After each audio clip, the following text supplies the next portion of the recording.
are now going to go into extension of the city centre program, targeted rate. Should be fairly straightforward. Councillor Chris, would you like to move that? Move that. Seconder, please, Councillor Ross. Yep. Excellent. Right, no discussion. All those in favour say aye. Aye. Opposed, Mr. Passed. If Councillor Alf, would you like to move this? Aye. Seconder, Councillor Arthur. Right. Be no discussion there. All those in favour say aye. Aye. It's passed. This is the property with no road access issue. I think you were on this, Chris, weren't you? I'd had some questions last time and I've just been pondering this one. So a question, I'm just thinking of how we clearly define a property. I'm thinking of a situation where you've got maybe a farm with a property which is a title remote from the road, but it is accessed through another part of the farm. And many farms are multiple titles and multiple properties that may not have road access to the back blocks. I don't want to find us in a situation where they fall into that category. Have we examined all of those possible situations? So in a situation like that, even though they might be on separate titles, they'd be treated as one rating unit, so they would still be considered as having road access, so they wouldn't be included in this differential. Yep. One rating unit. Yep. What about where the back blocks are actually a different rating unit? Okay. There's a sticky note. Are they connected through the main front units? The definition that we intend to use is no direct or indirect access by road. So if they can get a vehicle to it, then it wouldn't be under this. So mainly it's for properties on Great Barrier Island, but there are one or two blocks on the mainland which are isolated that do not have any access whatsoever. Okay, as long as it's covered well in the detail sitting behind this. Thank you, Mr. Chair. Related question? Yeah, of course. This also covers Cowell? Yes. Yes, yep. And, the whole area. okay, and in respect of Cowell, there's one part of Cowell where there is a road, Yep. which is an anomaly. So are we covering that off? Cowell Island is actually already in this differential already. It's in there. Okay. So that's all of Cowell? Yes. Okay. It's got a road from here to that wall. I know, Okay. but it is a road. You'll move it. I think maybe Councillor Cashmore, I think you Councillor Cashmore. Yeah, I'll move it. So just a quick question though, doing so. Ponui Island? That's it. It's in Auckland. Ponui Island. I think, yes, I think that's, yes. It's included. It's in Okay. there, yep. That's it. What about Cashmore's Island? We haven't dug the moat yet, sir. Lee's Island? Okay. Move it. All those in favour say aye. Aye. I'll second. Seconder was Councillor Chris Darby. Those against? Thank you.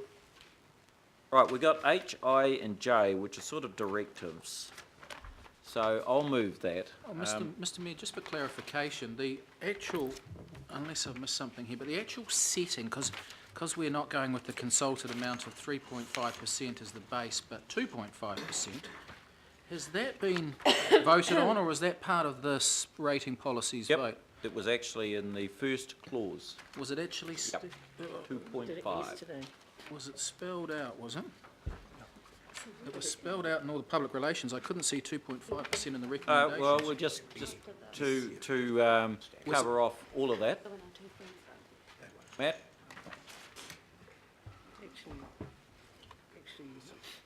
Through the chair, so what we're keen to do here is, obviously you're still in the process of making final budget decisions, and I think you're getting pretty close. As the budget's been laid out to you, the documents on the committee table yesterday and today represent changes to the draft budget. So once you've finished working your way through all of those changes, we'll know what the final rate settings and final budget dollars are, and we'll be able to provide a resolution that the decisions you've made today and yesterday then get adopted by the governing body. So we will have a wrap-up resolution there that makes it very clear what the general rate setting has ended up at. So is that a governing body meeting this afternoon or later? well, better be today. Straight For, after for this. today, you'll For be able to give today. us that number where we've Correct, landed. Okay, correct. thank you. Yep. Right, but I can assure you that I'm keeping a very close eye on that number, and it is at 2.5. We haven't quite got to Meadowbank yet, but Yeah, yes. I know. And, With a target that's right. rate You haven't had a of chance to put more on back in as yet. I'm waiting for that. Right. Okay, so we got those H, I, and J's. So I want to move those. I'll move it. Seconder, Councillor Bill. All those in favour say aye. Aye. Against, passed. Oh, where has he gone? Well, we've got, well, he's got a, this is to do with the retirement village, isn't it? Yeah. Track down Councillor Callum, please. Got lost. He takes off all the time. You got to be fast to see him.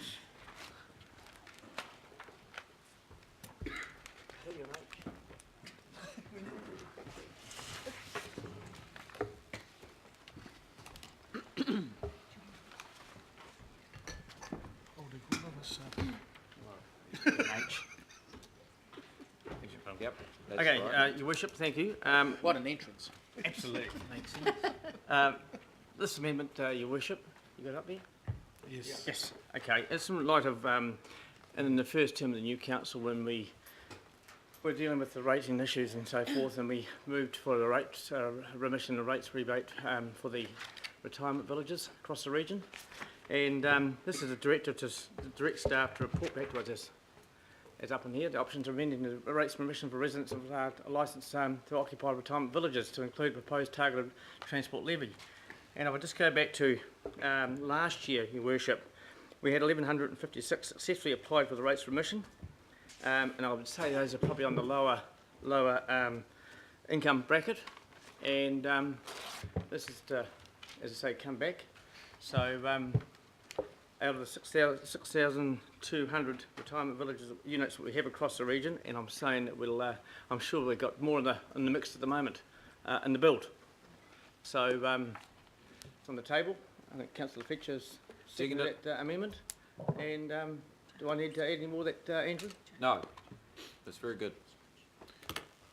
Makes sense. Councillors, Councillor Linden. The question, so what is the intention of that, to exempt people living in retirement villages from contributing to the transport network?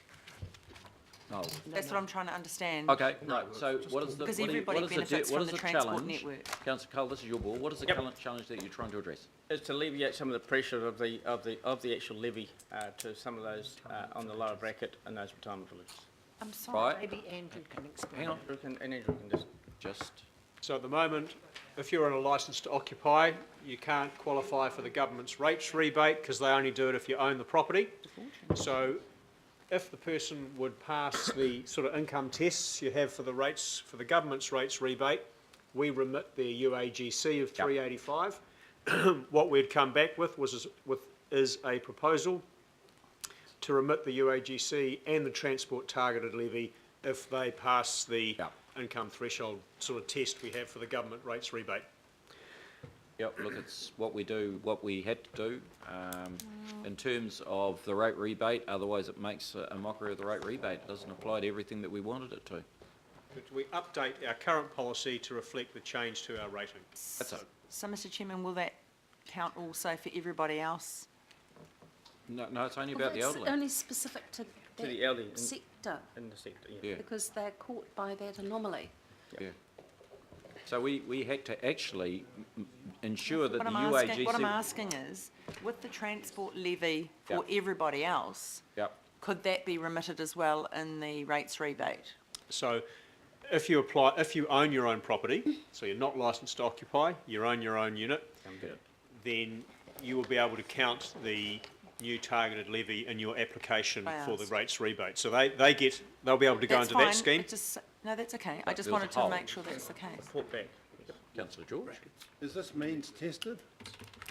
Yes. It's tested in the same way as as qualification for the government's rates rebate, so we use the same test. And what's the cost of this to the council? This will have no effect on our budget. What it will do is mean we've got to get a little bit more rates off everybody else, up to 100,000 across the. It's a very small amount in the context of the 1.4 billion. Mr Chairman, I would like to put my strong support in behind this. And for those councillors who weren't here last term, there was a very large body of work that was actually undertaken on this particular issue. And officers probably can give a lot more detailed information on it. This is not, oh well, we're favouring this sector over that sector. This is where there is a very clear legal anomaly, and this will address it, and I congratulate Councillor Penrose for bringing it forward. We did it in Waitakere, I'm very aware of it. Yeah, that's it. It was a hole. Okay, we'll move it. All those in favour say aye. Aye. Against? Thank you. Well done, Callum. Good stuff, Cal. Very timely. Okay, right, now we're going to go, there's a couple of things that line on the table relating to Parks, community and lifestyle. My pleasure. We had Bill's one. No, that's not. Yes, I have, I just did. But Denise's, No, didn't I move HI and J? Oh, whatever, we'll do it again. Okay, so HI and J, I'll move it. Second it, Councillor Bill. All those in favour say aye. Aye. Against passed, I'm pretty sure we did, but okay. Right. Oh, yeah, okay. So we're going to pick up some of the stuff that we sort of... tabled yesterday. So what we're going to pick up, the James Wallace Trust, I'm looking for Uncle Dean on this. We're looking at the emergency housing, you've all got that stuff, so I gave that to you yesterday, and I want to talk about that today. We've got Bill Street trading stuff that I've asked them to put on the Hat of Wisdom of Solomon and come up with something that we could all swallow. And then there are a range of things that we need This to is 900k last year. deal with. They have still got the money from the Uncle Dean, Pa Homestead. What are we Younger going? than you. Yeah, whatever. Come on, Danny. I'm not sure how this works, but Sunny D. I'm grateful for the opportunity, just the same. So my recommendation to you is a budget committee, and I'll explain the why, but first of all I'll give you my recommendation, is that you approve the funding of $350,000 per year over the life of the long-term plan. So that's the wisdom of Solomon applied. And the why.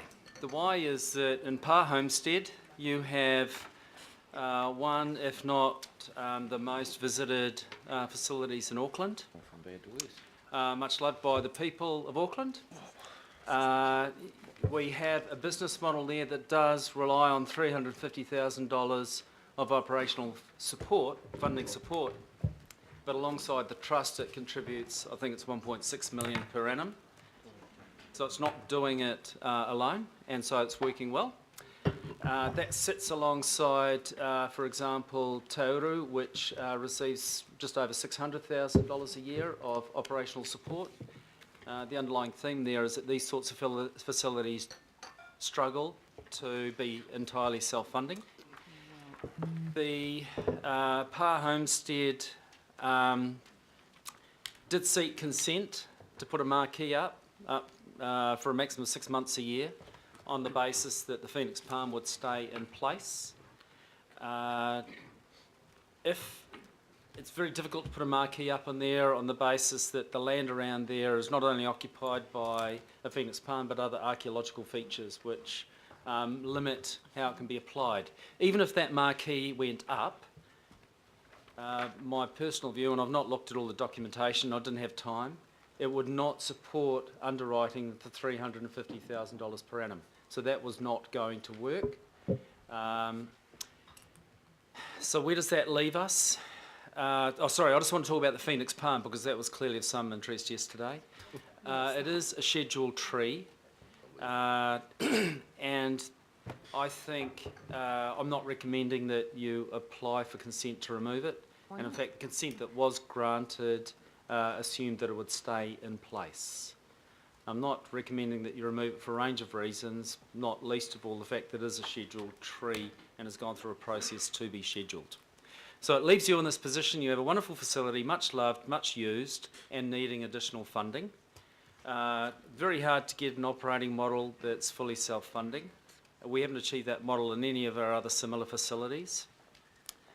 And so I think that, well, those conclusions drew me to my recommendation that if we're going to have facilities like this, we need to stand beside them and we need to provide the funding for them. Otherwise, I think we run a real risk of where that facility will continue to operate. And sorry, Kay's just remind me that the 350,000 is has been provided for as part of our long-term plan budget. So the recommendation would be that in effect the provision within the LTP for $350,000 per annum continue. So that's my recommendation. Okay. Councillor Alf, something you'd like to add as the Arts and Culture Chair? Chair, I would rather that Councillor Casey and Fletcher first, because I basically said what I said yesterday, because the reports that came through the ACE committee identified the Phoenix Pan as an issue that needs to be addressed. And even at our ACE committee, we knew it was scheduled. But Your Worship, I'd rather leave the floor to both Councillor Casey and Fletcher. Peace. Well, Councillor Chris and then Councillor Kathy. Well, thank you, Mr. Chairman. And Dean has really just relayed to you the reality of the situation. One of the things I'd like the officers to comment on, which I think is an impressive dimension to the James Wallace Arts Trust, is just the large number of volunteers. Would you like to comment on the numbers of volunteers and really what the operational cost would be if we didn't have those volunteers? To be honest, I don't actually have the figures of the volunteers in front of me, but I do know that, as Dean has said, that it is the most visited, most popular site that we have in terms of arts and culture outside of the art gallery. There are more than 100,000 Aucklanders who love to go there every year, and I don't actually have the specific numbers. I'd have to come back to you on those. But it is what is being proposed in the draft LTP, that figure is a low rate subsidy in terms of the operation of the trust. In terms of the operation of it. And in terms of provision in other parts of Auckland. Yeah, Mr. Chairman, I think that this is a measure, I mean, for those of us who have been very close to this issue and are wanting to see the budgets being pruned back, there is no silver bullet here. And I think there is a measure of good faith. The Legacy Auckland City Council went into this with James Wallace on the basis that the function, side of things could make it economically sustainable. This has not been able to happen, and I think in light of the visitations, the operational grant is actually quite modest by comparison to a lot of other properties. So I would ask councillors to support this today, and members of the Independent Maori Statutory Board. I think that this is very important in terms of our ongoing credibility, and so I'm happy to move it, and I'm sure that Councillor Casey will feel as I do in terms of seconding it, but we don't have any other option here.